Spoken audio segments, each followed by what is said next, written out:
તમે કોઈ દિવસ ફોરેન ગયા છો? એટલે ગયા હશો, પણ અમારા જેવું નહીં. અમે તો 4 days 5 nights Bangkok Pattaya with Sushila and Hitesh. આબરૂના ધજાગરા. આજે પણ હું યાદ કરું છું ને મને એમ થાય છે કે ધરતીમાં સમાઈ જાઉં. અભણ બંને માં ને દીકરો. અભણ એરપોર્ટથી જ શરૂ કર્યું સાહેબ.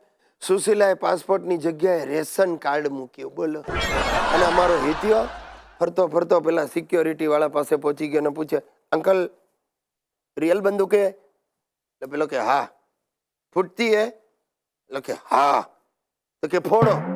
અને જેવા પ્લેનમાં ચડ્યા સાહેબ, સુશીલાએ આમ પલાઠી મારીને બેઠી અને પછી ઓલો પટ્ટો કેમે કરીને એને ફિટ ન થાય. અને હિતિયાએ તરત એર હોસ્ટેસ જતી હતી અને કહ્યું, આંટી ચોકલેટ. ઓલી બિચારી શરમની મારી ચોકલેટ લાવીને આપી.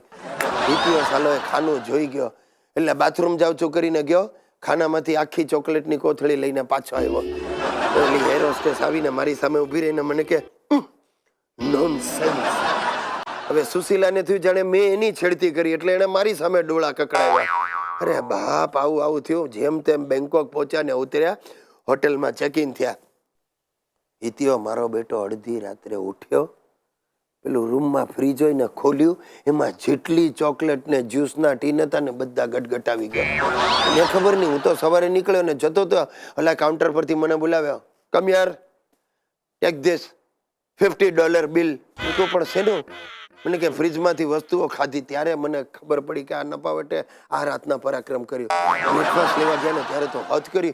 સુશીલા આખો કુંજો ભરીને જ્યુસ ગટગટાવી ગઈ. એક પ્લેટમાં એટલા ફ્રૂટ ભર્યા જાણે આખી નાતમાં પ્રસાદ વેચવાનો હોય. અને હિતિયો બ્રેડની આખી થપ્પી લઈ આવ્યો અને બટર તો જાણે વાડકામાં શ્રીખંડ લેતો હોય ને એવી રીતે ભર્યું ને બંને તૂટી પડ્યા અકરાતિયાની જેમ.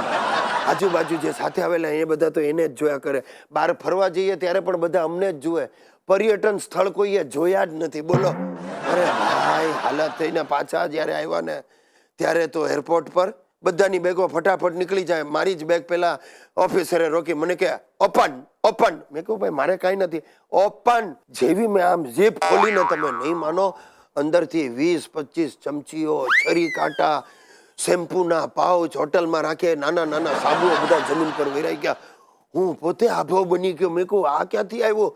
ઓફિસર મારી સામે જોઈને કે શરમ નથી આવતી તમને?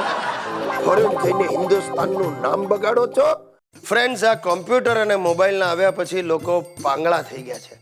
અરે પહેલા તો 50 ફોન નંબર આમ મોઢે યાદ રહેતા હતા, પણ હવે આપણો પોતાનો મોબાઈલ નંબર જાણવા માટે બીજાને મિસ કોલ કરવો પડે એવી હાલત છે. આ લોકો કહે છે કે કોમ્પ્યુટર અને મોબાઈલ આવ્યા પછી પ્રેમ વધ્યો છે. મારું માનવું છે પ્રેમ ઘટ્યો છે. અરે સાલું મોબાઈલ ઉપર SMS કરી દો આઈ લવ યુ, કે ફેસબુક ઉપર લખી દો આઈ મિસ યુ. આવી રીતે કઈ પ્રેમ થતા હશે? અરે પ્રેમ એ તો સ્પર્શની વસ્તુ છે, આંખોથી આંખો લડાવવાની ક્રિયા છે. તેમ છતાં લોકો ચેટિંગ કરીને પ્રેમ કરે છે. અરે લગ્નો પણ કરે છે. એ લગ્નો કેટલા ટકે છે ભગવાન જાણે. અરે કોમ્પ્યુટર તો સાલું 1 વર્ષની ગેરંટી સાથે આવે, લગ્નની તો કોઈ ગેરંટી પણ નથી હોતી. ગિરીશ દોસ્ત, ગઈકાલે મજા પડી ગઈ. એમ? મેં ધનબાદની ધનલક્ષ્મી સાથે 1 કલાક સુધી ચેટિંગ કર્યું. કલાક ચેટિંગ કર્યા પછી ખબર પડી કે ધનલક્ષ્મી મને ધનવાન સમજીને મારી સાથે ચેટિંગ કરે છે. એને એની NGO માટે મારી પાસેથી ડોનેશન જોઈતું હતું, પણ જેવી એને ખબર પડી કે મારી પોતાની હાલત ડોનેશન ઉઘરાવવા વાળા જેવી છે, એ તરત ઓફલાઈન થઈ ગઈ. લોકેશ, આ તારી ધનલક્ષ્મીઓ પણ બધી ઉધાર લક્ષ્મીઓ જ નીકળે છે.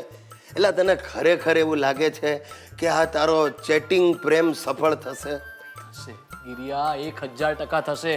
દુનિયામાં લાખો કરોડો કન્યાઓ પરણવા માટે ઉત્સુક છે. જે રીતે ચાતક પક્ષી વરસાદની રાહ જોઈને બેઠું હોય છે, એ રીતે આ બધી મૂર્તિયાની રાહ જોઈને બેઠી છે. જે દિવસે વાદળ ગરજશે એ દિવસે મારા પ્રેમનો મુશળધાર વરસાદ પડશે અને મારો માંડવો રોપાશે. અરે મારા બાપ, આ મુશળધાર વરસાદમાં તું ડૂબી ન જાય એ જોજે. અરે હું ડૂબવા જ માંગુ છું ગિરિયા. જીવનમાં છપછપિયા બહુ કર્યા, હવે તણાઈ જવું છે. ગયો ભાઈ લોકેશ તો કામથી ગયો. માણસને જ્યારે આંખમાં ચીપડાની જગ્યાએ પ્રેમ દેખાવા માંડે ને ત્યારે કવિ થઈ જાય. ગિરિયા ગિરિયા, મને પણ કંઈક એવું જ થાય છે. ખાબોચિયા મને ઝરણા જેવા લાગે છે, કાગડાઓ મને કોયલ જેવા લાગે છે, અને ગલગોટા મને ગુલાબ જેવા લાગે છે. માણસને હડકવા થાય ને ત્યારે એ મરે તો જ છૂટે, એવું આ પરણવાનું છે. એ ઉકલી જાય એ જ એનો ઉકેલ. ગિરિયા, મારા લગ્ન થશે જ. તું આજથી જ રૂપિયા ભેગા કરવાનું શરૂ કરી દે. અત્યારે તો હું જાઉં છું, પણ જલ્દી ઘોડા પર પાછો આવીશ, અને મારી સાથે હશે ભાગ્યવતી, લક્ષ્મીવતી અથવા તો પછી પદ્માવતી. એ ભાઈ, કોઈ ગર્ભવતી ના આવી જાય એ જોજે. હા?